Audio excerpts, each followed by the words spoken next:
Welcome to CreepAndQuill. Tonight's story is The Monkey's Paw by W. Jacobs, a chilling warning to be careful what you wish for. Without, the night was cold and wet, but in the small parlor of Laburnum Villa the blinds were drawn and the fire burned brightly. Father and son were at chess, the former, who possessed ideas about the game involving radical changes, putting his king into such sharp and unnecessary perils that it even provoked comment from the white-haired old lady knitting placidly by the fire. Hark at the wind.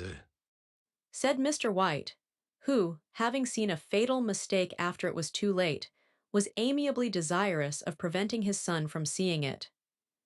I'm listening. Said the latter, grimly surveying the board as he stretched out his hand.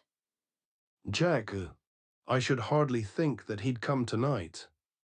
Said his father, with his hand poised over the board. Mate, Replied the son. that's the worst of living so far out. Bawled Mr. White, with sudden and unlooked-for violence. Of all the beastly, slushy, out-of-the-way places to live in, this is the worst. Pathways a bog and the roads a torrent. I don't know what people are thinking about.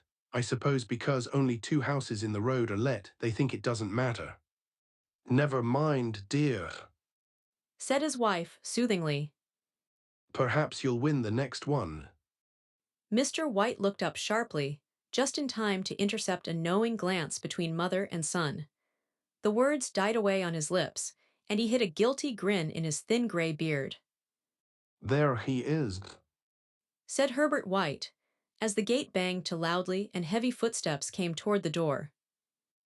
The old man rose with hospitable haste, and opening the door was heard condoling with the new arrival. The new arrival also condoled with himself, so that Mrs. White said, Tut tut. and coughed gently as her husband entered the room, followed by a tall, burly man, beady of eye and rubicund of visage. Sergeant Major Morris. He said, introducing him. The sergeant major shook hands, and taking the proffered seat by the fire, watched contentedly while his host got out whiskey and tumblers and stood a small copper kettle on the fire.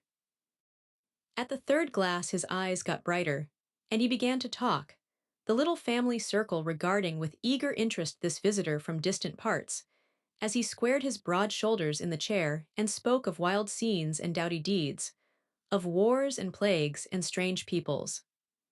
21 years of it. Said Mr. White, nodding at his wife and son. When he went away, he was a slip of a youth in the warehouse. Now look at him. He don't look to have taken much harm. Said Mrs. White, politely. I'd like to go to India myself. Said the old man. Just to look round a bit, you know. Better where you are. Said the sergeant major, shaking his head. He put down the empty glass and, sighing softly, shook it again. I should like to see those old temples and fakirs and jugglers.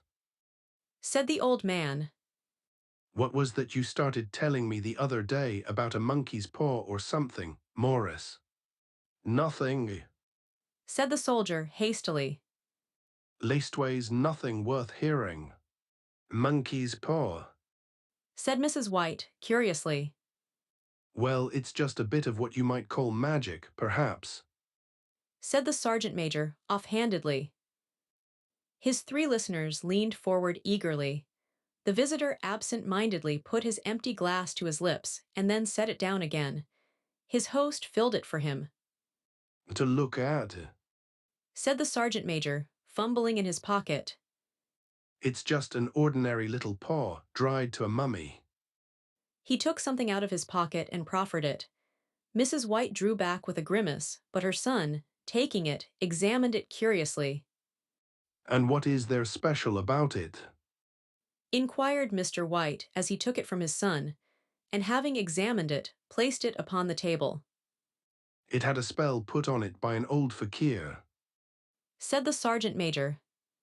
A very holy man. He wanted to show that fate ruled people's lives, and that those who interfered with it did so to their sorrow. He put a spell on it so that 3 separate men could each have 3 wishes from it. His manner was so impressive that his hearers were conscious that their light laughter jarred somewhat. Well, why don't you have three, sir? Said Herbert White, cleverly. The soldier regarded him in the way that middle age is wont to regard presumptuous youth. I have. He said quietly, and his blotchy face whitened. And did you really have the three wishes granted? Asked Mrs. White. I did. Said the sergeant major, and his glass tapped against his strong teeth. And has anybody else wished? Persisted the old lady. The first man had his three wishes, yes. Was the reply. I don't know what the first two were, but the third was for death. That's how I got the paw. His tones were so grave that a hush fell upon the group. If you've had your three wishes, it's no good to you now, then, Morris. Said the old man at last. What do you keep it for? The soldier shook his head. Fancy, I suppose. He said slowly. I did have some idea of selling it, but I don't think I will. It has caused enough mischief already. Besides, people won't buy. They think it's a fairy tale, some of them, and those who do think anything of it want to try it first and pay me afterward. If you could have another three wishes, Said the old man, eyeing him keenly. would you have them? I don't know. Said the other. I don't know. He took the paw, and dangling it between his forefinger and thumb, suddenly threw it upon the fire. White, with a slight cry, stooped down and snatched it off. Better let it burn. Said the soldier, solemnly. If you don't want it, Morris, Said the other. give it to me. I won't. Said his friend, doggedly. I threw it on the fire. If you keep it, don't blame me for what happens. Pitch it on the fire again like a sensible man. The other shook his head, and examined his new possession closely. How do you do it? He inquired. Hold it up in your right hand and wish aloud. Said the sergeant major. But I warn you of the consequences. Sounds like the Arabian Nights. Said Mrs. White, as she rose and began to set the supper. Don't you think you might wish for 4 pairs of hands for me? Her husband drew the talisman from pocket, and then all three burst into laughter as the sergeant major, with a look of alarm on his face, caught him by the arm. If you must wish, He said gruffly. wish for something sensible. Mr. White dropped it back in his pocket, and placing chairs, motioned his friend to the table. In the business of supper, the talisman was partly forgotten, and afterward the three sat listening in an enthralled fashion to a second installment of the soldier's adventures in India. If the tale about the monkey's paw is not more truthful than those he has been telling us. Said Herbert, as the door closed behind their guest, just in time for him to catch the last train. We shan't make much out of it. Did you give him anything for it, father? Inquired Mrs. White, regarding her husband closely. A trifle. Said he, coloring slightly. He didn't want it, but I made him take it, and he pressed me again to throw it away. Likely. Said Herbert, with pretended horror.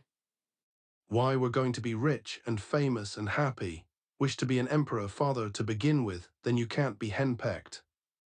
He darted round the table, pursued by the maligned, Mrs. White armed with an antimacassar. Mr. White took the paw from his pocket, and eyed it dubiously. I don't know what to wish for, and that's a fact. He said slowly. It seems to me I've got all I want. If you only cleared the house, you'd be quite happy, wouldn't you? Said Herbert, with his hand on his shoulder. Well, wish for £200 then, that'll just do it. His father, smiling shamefacedly at his own credulity, held up the talisman, as his son, with a solemn face, somewhat marred by a wink at his mother, sat down at the piano and struck a few impressive chords. I wish for £200. Said the old man distinctly. A fine crash from the piano greeted the words, interrupted by a shuddering cry from the old man. His wife and son ran toward him. It moved. He cried, with a glance of disgust at the object as it lay on the floor. As I wished, it twisted in my hand like a snake. Well, I don't see the money. Said his son as he picked it up and placed it on the table. And I bet I never shall. It must have been your fancy, father. Said his wife, regarding him anxiously. He shook his head. Never mind, though, there's no harm done, but it gave me a shock all the same. They sat down by the fire again while the two men finished their pipes. Outside, the wind was higher than ever, and the old man started nervously at the sound of a door banging upstairs. A silence unusual and depressing settled upon all three, which lasted until the old couple rose to retire for the night. I expect you'll find the cash tied up in a big bag in the middle of your bed. Said Herbert as he bade them good night. And something horrible squatting up on top of the wardrobe watching you as you pocket your ill-gotten gains. He sat alone in the darkness, gazing at the dying fire and seeing faces in it. The last face was so horrible and so simian that he gazed at it in amazement. It got so vivid that, with a little uneasy laugh, he felt on the table for a glass containing a little water to throw over it. His hand grasped the monkey's paw, and with a little shiver he wiped his hand on his coat and went up to bed. Lie lie. In the brightness of the wintry sun next morning, as it streamed over the breakfast table, he laughed at his fears. There was an air of prosaic wholesomeness about the room which it had lacked on the previous night, and the dirty, shriveled little paw was pitched on the sideboard with a carelessness which betokened no great belief in its virtues. I suppose all old soldiers are the same. Said Mrs. White. The idea of our listening to such nonsense. How could wishes be granted in these days? And if they could, how could £200 hurt you, father? Might drop on his head from the sky. Said the frivolous Herbert. Morris said the things happened so naturally Said his father. that you might, if you so wished, attribute it to coincidence. Well, don't break into the money before I come back. Said Herbert as he rose from the table. I'm afraid it'll turn you into a mean, avaricious man, and we shall have to disown you. His mother laughed, and following him to the door, watched him down the road, and returning to the breakfast table, was very happy at the expense of her husband's credulity. All of which did not prevent her from scurrying to the door at the postman's knock, nor prevent her from referring somewhat shortly to retired sergeant majors of bibulous habits, when she found that the post brought a tailor's bill. Herbert will have some more of his funny remarks, I expect, when he comes home. She said, as they sat at dinner. I dare say. Said Mr. White, pouring himself out some beer. But for all that, the thing moved in my hand, that I'll swear to. You thought it did. Said the old lady soothingly. I say it did. Replied the other. There was no thought about it, I had just, what's the matter? His wife made no reply. She was watching the mysterious movements of a man outside, who, peering in an undecided fashion at the house, appeared to be trying to make up his mind to enter. In mental connection with the £200, she noticed that the stranger was well dressed, and wore a silk hat of glossy newness. 3 times he paused at the gate, and then walked on again. The 4th time he stood with his hand upon it, and then with sudden resolution flung it open and walked up the path. Mrs. White at the same moment placed her hands behind her, and hurriedly unfastening the strings of her apron, put that useful article of apparel beneath the cushion of her chair.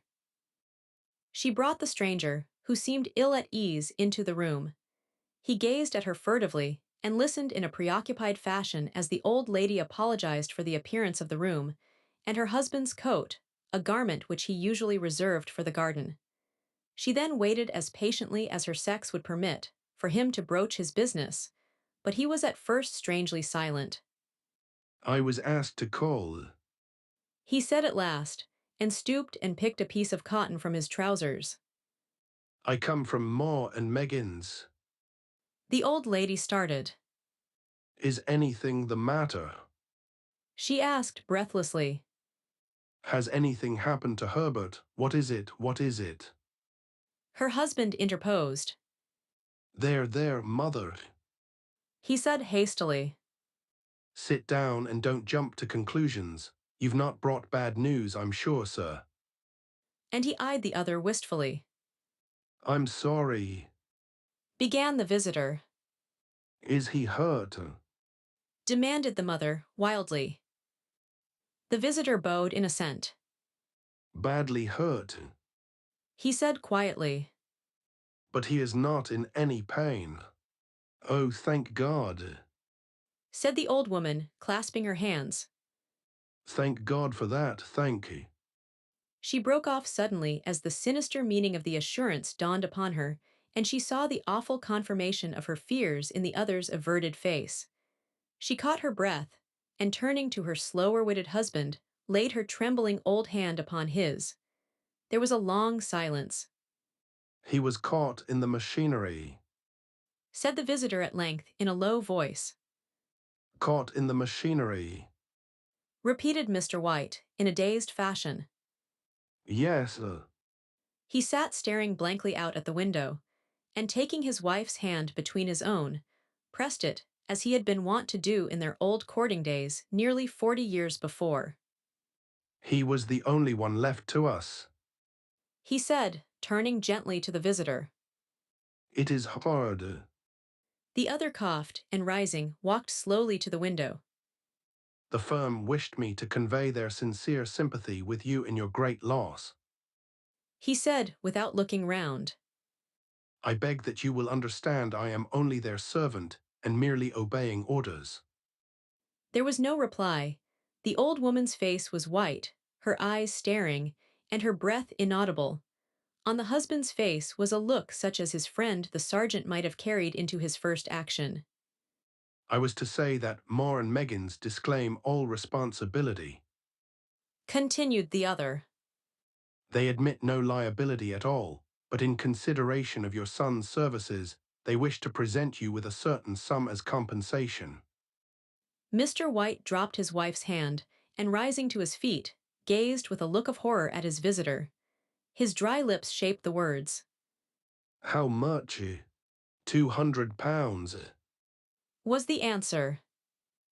Unconscious of his wife's shriek, the old man smiled faintly, put out his hands like a sightless man, and dropped, a senseless heap, to the floor. Ay. In the huge new cemetery, some 2 miles distant, the old people buried their dead, and came back to a house steeped in shadow and silence. It was all over so quickly that at first they could hardly realize it, and remained in a state of expectation as though of something else to happen, something else which was to lighten this load, too heavy for old hearts to bear.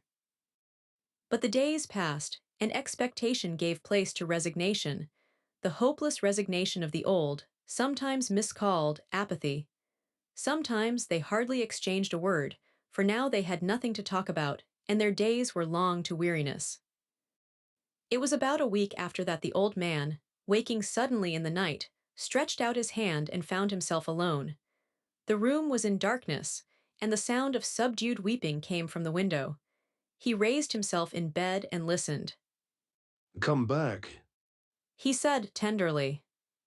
You will be cold. It is colder for my son. Said the old woman, and wept afresh. The sound of her sobs died away on his ears. The bed was warm, and his eyes heavy with sleep. He dozed fitfully, and then slept until a sudden wild cry from his wife awoke him with a start. The paw. She cried wildly. The monkey's paw. He started up in alarm. Where is it? What's the matter?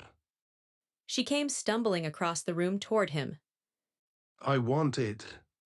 She said quietly. You've not destroyed it. It's in the parlor on the bracket. He replied, marveling. Why? She cried and laughed together, and bending over, kissed his cheek. I only just thought of it. She said hysterically. Why didn't I think of it before? Why didn't you think of it? Think of what? He questioned. The other two wishes. She replied rapidly. We've only had one.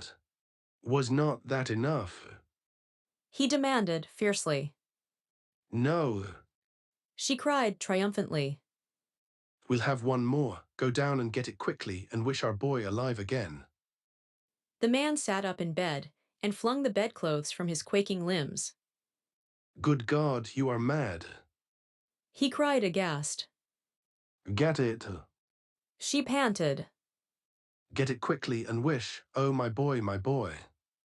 Her husband struck a match and lit the candle. Get back to bed. He said unsteadily. You don't know what you are saying. We had the first wish granted. Said the old woman feverishly. Why not the second? A coincidence. Stammered the old man. Go and get it and wish. Cried his wife, quivering with excitement. The old man turned and regarded her, and his voice shook. He has been dead 10 days, and besides I would not tell you else, but I could only recognize him by his clothing. If he was too terrible for you to see then, how now?